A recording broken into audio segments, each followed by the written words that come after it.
I'm Kartika and this is my first home. Assalamualaikum, halo, hai. Welcome back to my channel. Selamat datang di video aku dan channel aku. Video kali ini agak beda dari video-videoku sebelumnya. Nah, video kali ini aku mau bikin video pertama aku di rumah baru. So this is my first home, my very first home. Aku beli rumah ini tahun ini 2023 before I turning 30 next year. Jadi sekarang aku 29 tahun and this is one of my bucket list and I already check. Oke, aku akan cerita tentang rumah baru ini dan video ini benar-benar murni aku mau sharing ke kalian tentang gimana aku mewujudkan salah satu bisnis aku yang menurut aku pribadi juga susah banget untuk diwujudkan karena impian aku salah satunya adalah punya hunian pribadi sebelum umur 30 tahun gitu. So let's go to the video. Oke, pertama aku bakal sharing alasan kenapa aku membeli rumah ini. Jadi aku beli rumah ini karena aku merasa di rumah orang tua aku tuh cuma punya space satu ruangan yaitu kamar tidur aku dan pekerjaan aku itu masih hybrid, jadi kadang aku work from home, kadang aku work from office. Jadi di rumah pun aku harus punya space khusus untuk aku kerja dan naruh laptop aku, sedangkan kamar aku itu nggak terlalu besar. Sebenarnya sama kamar yang sekarang ini, yang aku duduk sekarang ini, itu juga malah kecilan kamar ini, tapi di rumah ini aku punya seluruh ruangan khusus buat aku, sedangkan kalau di orang tua aku cuma punya kamar tidur aku. Nah, selain aku butuh space buat work from home, aku tuh punya banyak banget barang. Jadi aku punya banyak banget koleksi novel, album K-pop dan perintilan K-pop kesukaan aku. So I decided I need another room exclusive for those stuff. Jadi alasan keduanya selain work from home adalah aku butuh satu ruangan khusus untuk hobi aku. Jadi aku akan dedikasiin satu ruangan khusus untuk rak-rak buku yang bakal diisi sama novel aku dan perintilan K-pop aku. Nah, alasan ketiga kenapa aku beli rumah ini, tahun ini tuh aku ngerasa boros banget. Kenapa? Aku pernah nonton konser di tahun-tahun sebelumnya. Cuman di tahun ini aku nonton konser beberapa kali dan itu tuh rutin sebulan sekali. Ditambah aku liburan sama teman-teman aku yang menghabiskan budget lumayan. Sebenarnya aku suka kegiatan itu semua karena apa yang aku habiskan, apa yang aku keluarkan gitu. Aku dapat experience baru, aku dapat pengalaman baru, aku dapat pengalaman gimana sih nonton konser artis A, B, C gitu. Dan gimana sih aku datang ke tempat baru, kota baru, bahkan negara baru gitu. Tapi aku pribadi ngerasa kayaknya di umur sekian ini aku butuh satu pencapaian untuk diri aku sendiri yang bisa aku nikmati, nggak cuma sebagai pengalaman tapi in real life aku bisa menikmatinya itu setiap saat. Nah, yang aku pikirin adalah aku kayaknya perlu membeli aset properti, itu rumah ini. Nah, tadi aku udah share alasan aku kenapa membeli rumah ini. Mungkin beberapa dari kalian menganggap alasan ini tuh terlalu kekanak-kanakan atau nggak penting sama sekali, but it's okay. But for me, those of reason that I already said before itu penting buat aku dan menurutku ya itu mempengaruhi hidup aku gitu. Dan kayaknya this is the right choice for me to buy this home this year. Oke, tadi udah aku share tentang alasannya. Nah, yang kedua, aku akan share gimana sih kalian untuk apply KPR untuk bisa membeli rumah. Nah, aku akan share background aku terlebih dahulu. Sekarang aku itu adalah karyawan di sebuah perusahaan multi finance di Jakarta dan aku sudah karyawan tetap. Nah, untuk rumah ini sendiri, ini tuh tipenya, maksudnya tipe pembayarannya itu kita perlu DP dan ada cicilan KPR-nya. Tapi kalau kalian mau beli cash, kayaknya sih bisa. Beberapa developer pasti membuka tangan mereka dengan luas kalau kalian punya budget untuk membeli rumah secara cash. Tapi untuk aku pribadi, aku belum ada budget untuk itu, jadi aku pilih untuk KPR. Nah, untuk DP-nya sendiri cukup ringan untuk rumah ini dan aku bisa bayar DP-nya dari tabungan aku. Nah, untuk rumah aku ini ada keuntungan yang aku dapatkan karena developernya itu sudah memberikan beberapa gimmick yang menurut aku worth it banget. Gimmick yang dimaksud tuh gini, jadi kalau kita mau beli rumah, kita tuh ada beberapa biaya tambahan seperti biaya notaris, terus habis itu PPN dan segala macamnya. Jadi ada biaya-biaya ekstra yang sifatnya tuh perizinan sama legalitas. Nah, untuk developer aku ini udah membebaskan semua biaya tersebut. Jadi biaya-biaya tersebut itu udah di-cover sama mereka. Bahkan biaya KPR ke bank pun juga udah di-cover sama mereka. Makanya aku pilih beli rumah ini di developer ini gitu. Nah, terus yang kedua, gimana sih apply KPR dan gimana kalian kayak deal sama developernya. Nah, sebelum aku beli rumah ini pastinya aku udah survei. Sebenarnya aku udah mulai survei rumah-rumah itu dari tahun 2022. Jadi dari tahun lalu. Aku udah melihat beberapa rumah subsidi maupun rumah komersil. Rumah aku ini adalah rumah komersil. Bedanya apa? Rumah subsidi itu rumah yang biayanya disubsidi sama pemerintah, di mana kalian bayar DP, habis itu bayar cicilannya itu flat sampai periode KPR kalian berakhir. Contohnya misalkan ada rumah subsidi yang biaya DP-nya 8 juta, ya udah kalian cuma bayar 8 juta, terus kalian bayar cicilan biasanya 1 jutaan sampai sekian tahun, 15 atau 20 tahun sesuai dengan KPR yang periode KPR yang kalian disetujui oleh bank tersebut. Gitu. Nah, kalau perumahan komersil itu biaya cicilan per bulannya itu fluktuatif mengikuti suku bunga yang ada di lapangan sekarang. Terus setelah aku survei rumah subsidi dan rumah komersil dan aku membayangkan apakah aku sanggup, apakah aku mau, dan apakah aku akan nyaman tinggal di rumah tersebut, akhirnya aku memilih untuk membeli rumah komersil.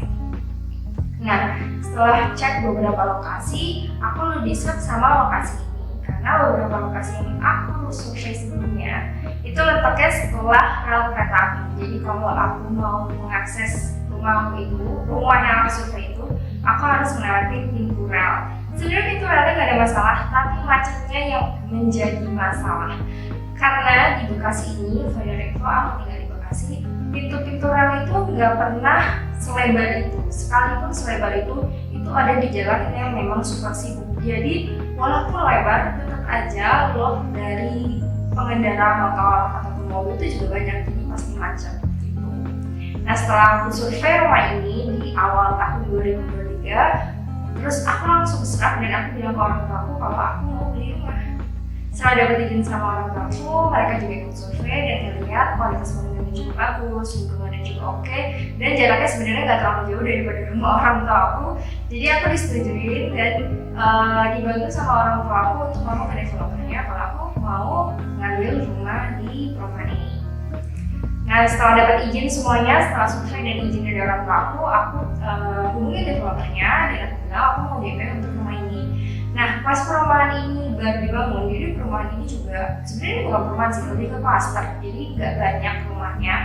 Nah, itu tuh yang dipasarkan baru 4 unit dan ini adalah kafling ketiga. Kenapa aku pilih kafling ini? Karena kafling ini punya luas tanah yang paling besar dibanding dari rumah-rumah yang lain.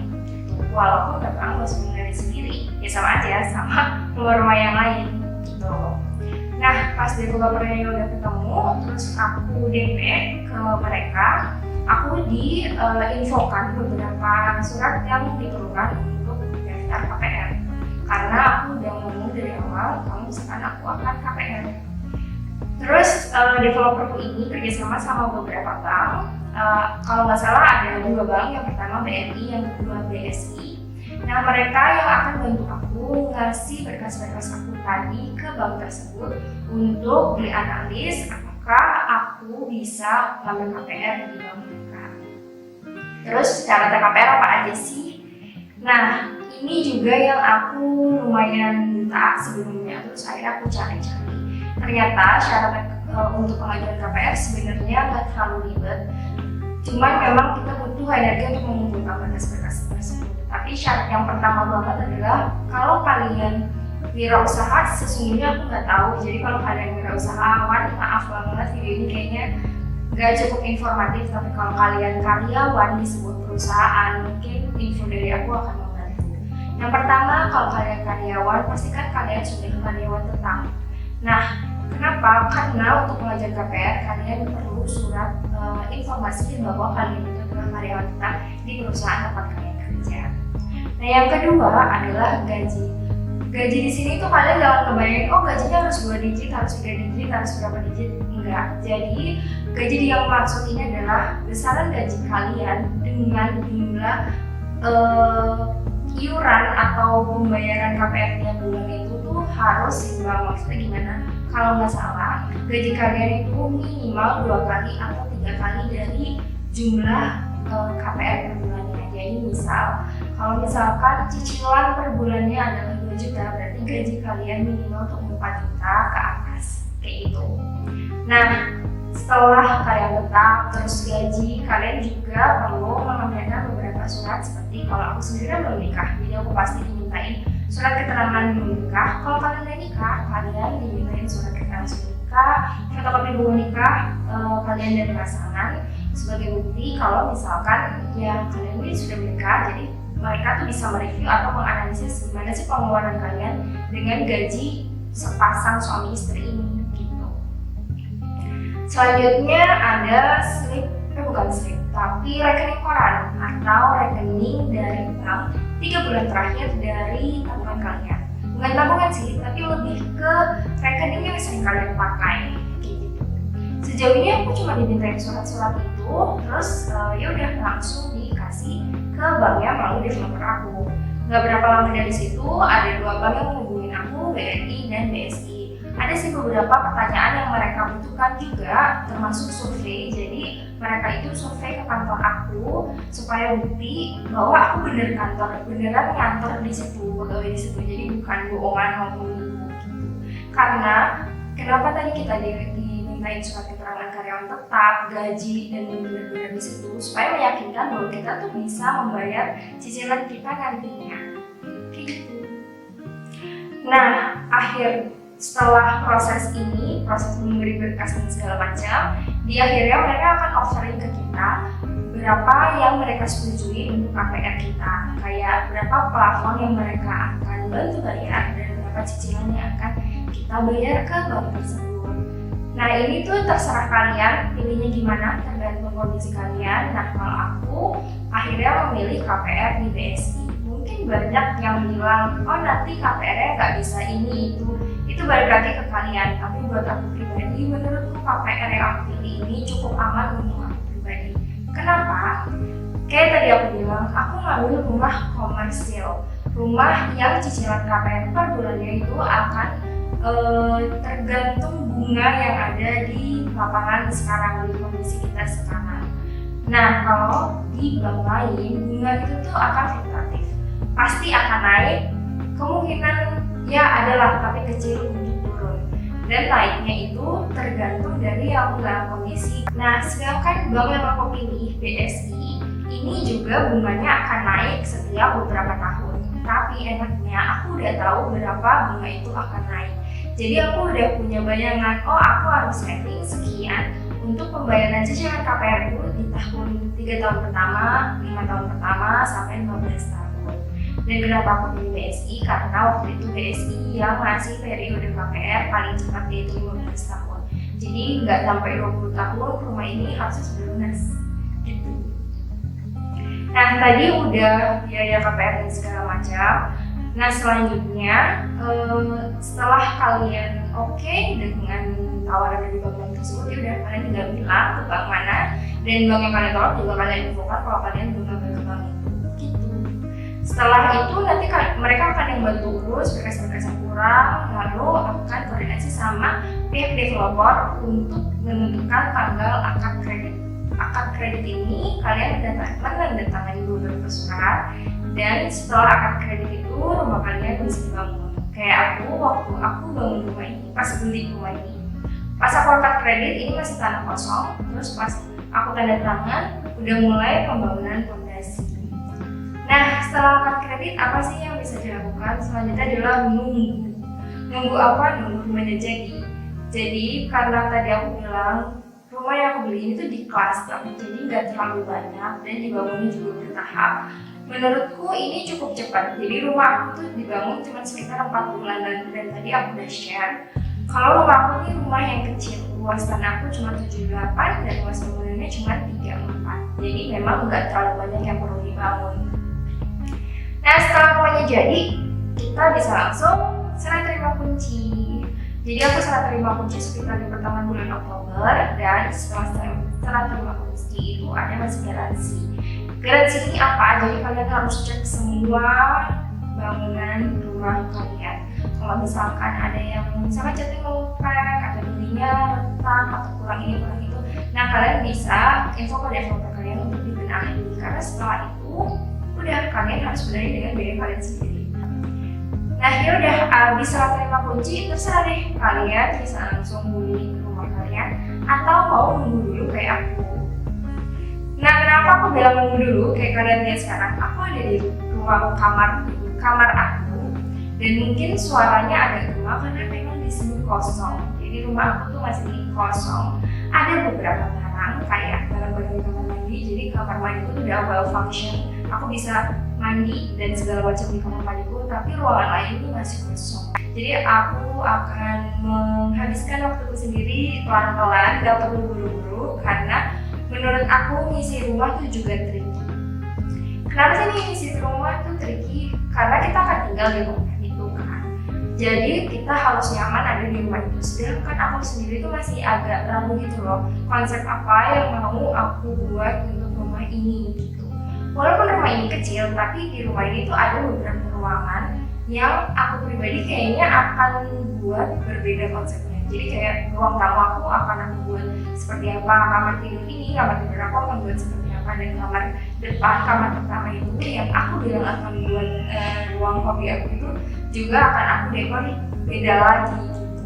Dan itu aku butuh waktu untuk scroll di e-commerce, di Pinterest maupun di sosial media untuk cari inspirasi, dan tentunya tetap kita harus tahu buat isi rumah kita.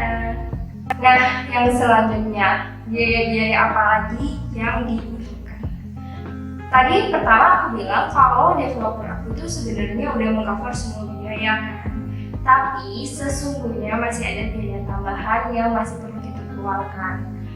Untuk di case aku, biaya tambahannya sudah pasti saat ngisi furniture. Kita harus membeli furniture, terus hordeng yang aku cukup kaget. Ternyata hordeng itu mahal banget. Kayak jendela rumah aku tuh besar, panjang-panjang, jadi terang sesungguhnya dan banyak sinar matahari.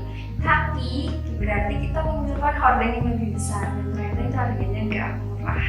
Jadi aku harus pintar-pintar nyari toko yang trusted, terus kualitasnya bagus, tapi harganya juga oke. Biaya kedua adalah kalau aku pribadi kayak di belakang aku ini, di balik tembok ini sesungguhnya ada dapur. Tapi dapurnya itu baru ditutup atasnya sebatas meja dapur. Jadi di balik sini ini semuanya masih atap terbuka. Jadi kalau hujan ya kehujanan gitu. Dan di bawahnya juga masih tanah. Biaya tambahan yang perlu aku keluarkan yaitu aku ngecor. Jadi ini di belakang tanahnya udah aku cor, jadi udah nggak terlalu kotor. Dan aku juga masih harus untuk si atap dapur aku supaya ya aku bisa naruh ruang makan di situ. Gitu. Nah yang selanjutnya adalah biaya listrik. Sebenarnya kalau ini tergantung pemakaian kita. Karena rumah ini masih kosong, aku belum tempatin juga. Jadi aku baru datang ke sini sekitar seminggu sekali untuk bersih-bersih supaya menjaga rumah ini tetap bersih ya. Jadi paling enggak aku cuma konsumsi listrik untuk air, lampu, atau mungkin kipas. Dan listrik rumahku ini itu pakai token. Jadi memang banyak rumah baru dan rumah baru itu pakainya token, bukan listrik yang pasca bayar. Nah, untungnya aku pakai token. Kenapa? Karena sekali aku isi dan aku bilang aku cuma pakai untuk air dan segala macam yang perintilan. Jadi itu listriknya nggak terlalu cepat habis gitu. Bahkan ini kayak udah mau 2 bulan listrikku masih ada dan masih banyak gitu. Nah, sejauh ini sih itu aja biaya-biaya tambahan yang baru aku keluarin untuk rumah baru ini. Dan ya balik lagi aku bilang rumah ini tuh masih kosong, jadi aku belum bisa cerita banyak. Tapi kayaknya aku punya plan untuk share juga di YouTube pas aku ngisi rumah ini nantinya, dan update-update kira-kira ada tambahan biaya apa enggak sih. Kayaknya itu aja video aku, dan semoga video aku bisa bermanfaat buat kalian yang kira-kira mau beli rumah tapi masih takut. Walaupun ya perlu aku akuin, dengan gaji yang cukup lah, aku baru bisa beli rumah di sekitar pinggiran kota, apalagi kota Bekasi yang bahkan bukan kota Jakarta.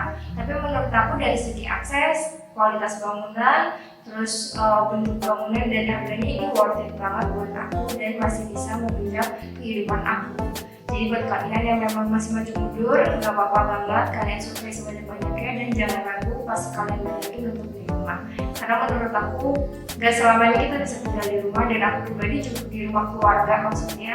Dan aku pribadi tipe orang yang gak terlalu suka tinggal di apartemen. Jadi ya udah, beli rumah landed adalah mungkin salah satu keputusan terbaik aku. Saya dan Sinda for this video. Kalau ada update lagi, aku akan bikin videonya dan upload di YouTube. So, see you in the next video. Bye bye.